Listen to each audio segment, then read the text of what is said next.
તો અમદાવાદની સાબરમતી જેલના કેદીઓ ઉદ્યોગ કરીને કરોડોની કમાણી કરી રહ્યા છે। વર્ષ 2020-21માં જ્યારે કોરોનાથી દેશના ઉદ્યોગ ધંધા પડી ભાંગ્યા હતા તે સમયે સાબરમતી જેલના કેદી ઉદ્યોગમાંથી 3.78 કરોડ જ્યારે વર્ષ 2023-24માં 4.60 કરોડની કમાણી કરી। જેલ કેદી સુધારણ પ્રોગ્રામ અંતર્ગત સાબરમતી જેલમાં હાલ 7 જેટલા ઉદ્યોગ ધમધમી રહ્યા છે। જેલમાં કેદીઓ દ્વારા ચાલતા ઉદ્યોગ કમાઉ દીકરા સાબિત થયા છે। આવડત હોય એમને પણ લઈએ ને કે જો નવો કેદી છે લેકિન આ કામ કરવા માંગે છે તો એને પણ ઉદ્યોગમાં સામેલ કરીને એને શીખવવામાં આવે છે। તો એને બેકરી પણ નો કામ કરવામાં આવે છે, વણાટ દરી આ બધું બનાવવાનો કામ આવી જાય છે, કાર્પેન્ટ્રી અહીંયા આવીને માણસો શીખી જાય છે તો આગળ પણ એને લોકોને આ બધું કામ લાગશે। તો અમદાવાદ જેલની 4 દિવાલો વચ્ચે રહેલા કેદીઓ દેશના વેપારીઓને આત્મનિર્ભરતાના પાઠ શીખવી રહ્યા છે। કોરોના કાળમાં નવા શરૂ થયેલા ઉદ્યોગ પણ બંધ થયા પરંતુ જેલના કેદીઓએ બેકરી, દરજીકામ, વણાટ સહિતના વિવિધ ઉદ્યોગમાં અધધ કમાણી કરી। વર્ષ 2023-24માં 161 કેદીઓ 5.5 કરોડથી વધુના તેમણે ઉત્પાદન કર્યા છે। આ તરફ જેલ તરફથી 95 લાખ રૂપિયાની રકમ કેદીઓને વેતન પેટે ચૂકવી છે। જેલમાં રહેલી મહિલા કેદીઓ પણ ઉદ્યોગમાં સારી એવી કમાણી કરી રહી છે। મહિલાઓ પ્રિઝમ રેડિયો અને સેનેટરી પેડનું ઉત્પાદન કરી રહી છે। મહિલા જેલ છે તો મહિલા જેલમાં પણ સેનેટરી નેપકિન બનાવવાનો ઉદ્યોગ અત્યારે હાલમાં ચાલુમાં છે। તો એમાં લગભગ 5 કરોડથી વધારેનો અમારે અહીંયા ઉત્પાદન થઈ રહ્યો છે રૂપિયાનો અને લગભગ 55 લાખથી વધારેનો અમારે નફો થઈ રહ્યો છે। તો અમદાવાદ શહેરની શાન તેમજ લોકોને ફરવા માટેનું ફેવરિટ સ્થળ એટલે સાબરમતી રિવરફ્રન્ટ દરરોજ હજારો લોકો પરિવાર સાથે સાબરમતી રિવરફ્રન્ટ ફરવા માટે જાય છે। સ્પીડ બોટ, ફ્લોટિંગ રેસ્ટોરન્ટ તેમજ સાયકલિંગની મજા માણવા જતા હોય છે પરંતુ છેલ્લા ઘણા સમયથી રિવરફ્રન્ટ લોકો માટે ફરવાના સ્થળની જગ્યાએ સુસાઇડ પોઈન્ટ બની ગયું છે। છેલ્લા 5 વર્ષમાં 700 વ્યક્તિઓએ રિવરફ્રન્ટમાં ઝંપલાવીને આત્મહત્યા કરી તેમજ ચાલુ વર્ષે ઓગસ્ટ સુધીમાં લગભગ 112 લોકોએ આત્મહત્યા કરી છે। સાબરમતી નદીમાં સરેરાશ મહિને આત્મહત્યાના 20 બનાવો સામે આવી રહ્યા છે। ફાયર બ્રિગેડની રેસ્ક્યુ ટીમના ઇન્ચાર્જે જણાવ્યું કે બીમારી, પ્રેમ સંબંધો, કુટેવો, ઘર કંકાસથી કંટાળીને લોકો આ પ્રકારનું અંતિમ પગલું ભરી રહ્યા છે। રાજ્યોમાં બનતી આત્મહત્યાની ઘટનાઓમાં સતત વધારો થઈ રહ્યો છે પરંતુ એક એવા અમદાવાદના ફાયરમેન જે રેસ્ક્યુ બોટમાં છેલ્લા ઘણા સમયથી કાર્યરત છે અને અત્યાર સુધીમાં છેલ્લા 5 વર્ષની વાત કરીએ તો સંખ્યાબંધ લોકોને તેમને જીવિત બચાવી અને તેમની જિંદગી બચાવી છે। તે ખુદ છે ફાયર બ્રિગેડના રેસ્ક્યુ ટીમના ઓપરેશન હેડ જે છે ભરત માંગેલા, તેમની સાથે વાત કરીશું। ભરતભાઈ, છેલ્લા ઘણા સમયથી અમે જોઈ રહ્યા છીએ તે પ્રમાણે અહીંયા રેસ્ક્યુ તરીકે ફરજ બજાવો છો, ઘણા લોકોની જિંદગી પણ બચાવી। કયા કયા કારણોસર આત્મહત્યા પાછળના જવાબદાર આપની સામે આવી રહ્યા?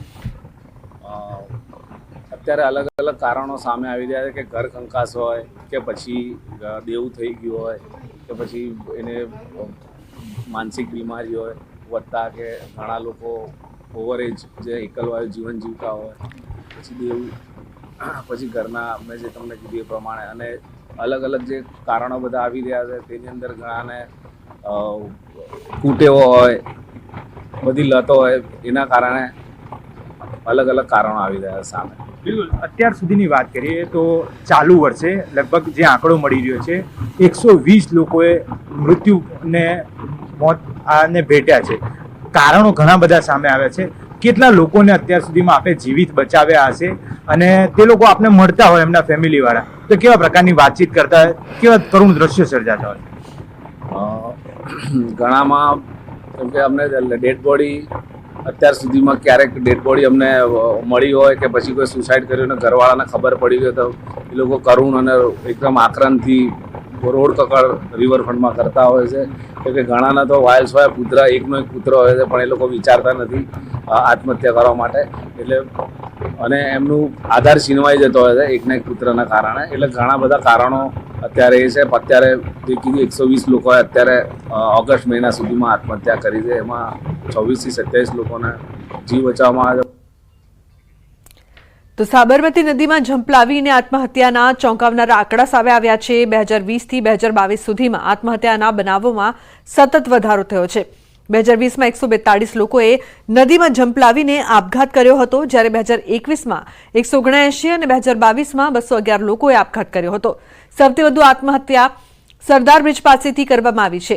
રેસ્ક્યુ ટીમના ઇન્ચાર્જે જણાવ્યું કે આપઘાત માટે એકાંતવાળી જગ્યા પસંદ કરતા હોય છે, જેના કારણે જીવંત બચાવવા મુશ્કેલ બની જાય છે.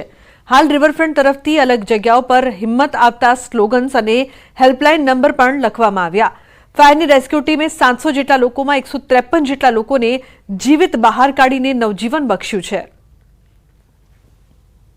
સૌથી વધુ કયા વોકવે આગળથી આપને આ કોલને મેસેજ મળતા હોય છે?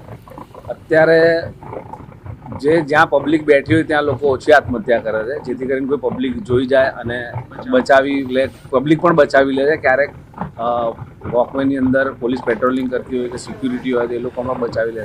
હવે એ લોકો એકાંત જગ્યા પસંદ કરે છે, જેથી કરીને એમને કોઈ જોવે નહીં. એટલે અમને 80% તો ફ્લોટ જે ડેડ બોડી છે તરતી હાલતમાં જ મળી આવે છે. મોસ્ટ ઓફ અમારે એવું થાય છે કે આ સરદાર બ્રિજ અને જે પટ્ટો છે સરદાર બ્રિજની આગળનો, ત્યાં એકદમ એકાંત જગ્યા હોય છે, જેથી કરીને ત્યાં લોકો વધારે ચૂઝ કરે છે જગ્યા. લોકો આત્મહત્યા કરવા માટે ક્યાંક ને ક્યાંક એકલવાયુ જીવન જીવતા હોય તે બી કારણભૂત હોય છે, માનસિક બીમારી હોય છે, અથવા તો દેવું થઈ ગયું હોય. આ અલગ અલગ કારણો છે. ઘર કંકાસના કારણે પણ કેટલાક લોકોએ આત્મહત્યા કરવાનું પસંદ કરતા હોય છે. પરંતુ દરેક પાછળ એક ચોક્કસ વસ્તુ કામમાં એ આવે છે કે ક્યાંક ને ક્યાંક જિંદગી મોટી છે, તેના માટે આ કારણો ખૂબ જ નાના હોય છે. અત્યારે હાલ જે પ્રકારે વાત સામે આવી રહી છે તે એકલવાયુ જીવન જીવતા હોય અથવા તો મોત માટે પણ એકાંત જગ્યા જે છે તે લોકો પસંદ કરતા હોય છે, અને તે પાછળ સરદાર બ્રિજ જે છે તે એકલવાયુ જે છે તે જગ્યાએથી લોકો વધુ પડતા આત્મહત્યા કરતા હોય છે. કેમેરામેન હમીશ શર્મા સાથે મૌલિક દામેચા, ન્યૂઝ 18 ગુજરાતી, અમદાવાદ. સમાચારનો પ્રવાહ યથાવત રહેશે. હાલ રોકાઈશું એક બ્રેક માટે. આપ જોતા રહો ન્યૂઝ 18 ગુજરાતી.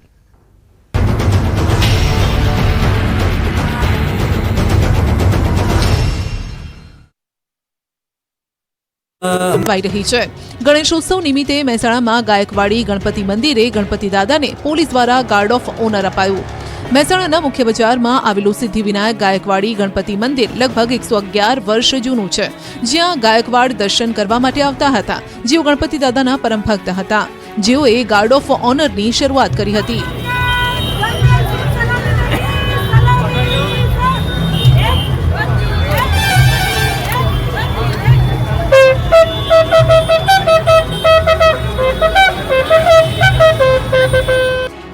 ભારતમાં વૃક્ષ વાવવા માટે અને વૃક્ષનું જતન કરવા માટે અનેક મુહિમ ઉઠાવવામાં આવી રહી છે. ત્યારે આ વખતે સુરતમાં ગણપતિ સ્થાપનામાં પણ વૃક્ષ બચાવવાની મુહિમ જોવા મળી. સુરતના લાલ દરવાજા વિસ્તારના એક દંત યુવક મંડળ દ્વારા વેસ્ટેજ વૃક્ષના છાલમાંથી ગણપતિની મૂર્તિ બનાવવામાં આવી છે. વૃક્ષની છાલમાંથી મૂર્તિ બનાવવા માટે મૂર્તિકારોને 45 દિવસ જેટલો સમય લાગ્યો હતો. આ મૂર્તિની ઊંચાઈ 11 ફૂટ છે, જેની અંદર 200 કિલો ઘાસ અને 300 કિલો માટી સાથે 70 થી 80 જેટલી લાકડાની છાલોથી આ મૂર્તિ તૈયાર.